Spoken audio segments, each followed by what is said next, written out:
பிறப்பால் பெண்களுக்கும் இறப்பால் அனைவருக்கும் பயன்படக்கூடிய பூக்கள் வகைகளை மனிதன் பறித்து பயன்படுத்தும் போது விவசாய பொருட்களில் எள்ளு, கம்பு, திணை போன்ற மற்ற தாவரங்களுக்கு மகரந்த சேர்க்கை அடைவதற்கு ஏதுவாக பூக்களை பறித்தான். அதான் நிலப்பரப்பில் பூக்களுடைய எண்ணிக்கை குறைத்தான். வேளாண் பயிர்களுக்கு தேனீக்கள் சென்றடைவதற்கு ஏதுவாகவும் செய்தான். அறிவியல் சார்ந்த மிக அறிவாளியத்தன்மையான மிக பெரும் தொழில்நுட்பம் இது. இயற்கை தொழில்நுட்பம்.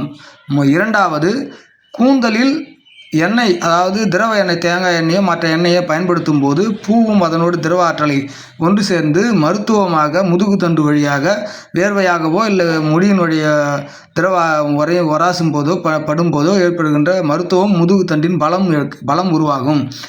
கொலஸ்ட்ரால் இதில் இருக்கக்கூடிய திரவ ஆற்றல் முதுகுக்கான பலனை கொடுக்கும், பலத்தை கொடுக்கும். மூன்றாவது, ஆன்மீக ரீதியாக செல்லும் போது பூவணிந்து சென்றால் அது ஒரு மதிப்பிற்குரிய செயலாகவும், ஆன்மீக ரீதியாக செல்வம் செழிக்கும் பெண்கள் பூக்கள் அணிந்து சென்றால் அப்படின்னு ஒரு ஆன்மீக சொற்களாகவும் இருக்குது. ஆனாலும் தலை சிறந்தது பூக்களை நிலப்பரப்பிலிருந்து அதை பறித்தெடுத்து பயன்படுத்துவது. இறப்பின் போதும் மனிதன் பெண்கள் சிறப்பாகவும் பயன்படுத்தும் போது, நிலப்பரப்பில் அது குறையும் போது தானியங்களுக்கு ஏதுவாகவும் வேளாண் பயிர்களுக்கு ஏதுவாகவும் சிறப்பான ஒரு தொழில்நுட்பமாகவும் இயற்கை ரீதியான மரபு ரீதியாக தமிழன் தலை சிறந்தவனாக உலகிற்கு ஒப்பற்றவனாக இருக்கின்றான். சிந்தித்து செயல்படுவதில் இருந்து நம்மளை விடுபட செய்வதே மற்றவர்களுடைய குறிக்கோள்.